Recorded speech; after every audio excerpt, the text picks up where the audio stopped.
ومن تطوع خيرا فإن الله شاكر عليم. وقت صلاة الفجر اكو خلايا بالدماغ تتنشط اللي هي تابعة للذاكرة، تحفظ المعلومات اللي تقرأها أو تسمعها، تتلقاها وتحفظها من الله عز وجل. إنه صحيا مفيدة، وللي يريد يطلب العلم أيضا وقت الفجر أيضا.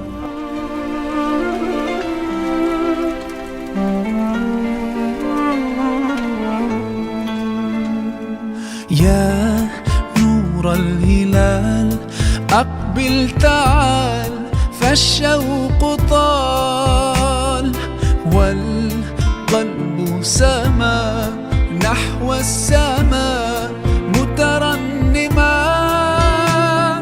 لا تنقضي، أنت للروح دواء.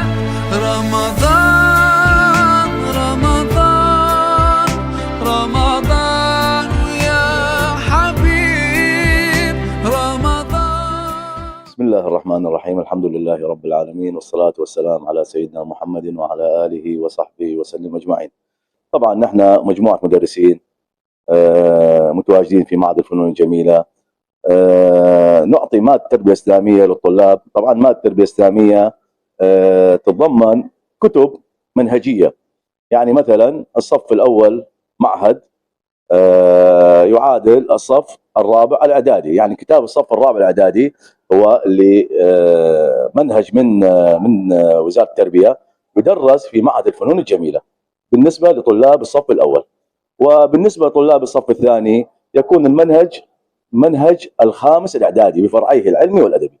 أما منهج الثالث معهد يعني بجميع الأقسام العامة فيكون منهج السادس الإعدادي. طبعا المنهج لا يخفى على الجميع، مكون من آيات قرآنية كريمة، سور قرآنية نقوم بقراءتها أمام الطلاب وتعليمهم قراءتها بصورة صحيحة. يعني السواد نعلم كيف يقرؤون السواد نقصد بين الحركات، حتى الطالب طبعا هدفنا هو أن يتقن قراءة القرآن الكريم بصورة صحيحة. كذلك نعطيهم أحكام التلاوة اللي هي لكل مرحلة يوجد أحكام تلاوة خاصة. كذلك نقوم بنصح لأبنائنا الطلبة ونحضهم على الخير ومساعدة الناس. فهذا هو يعني ديدن مدرس التربية الإسلامية.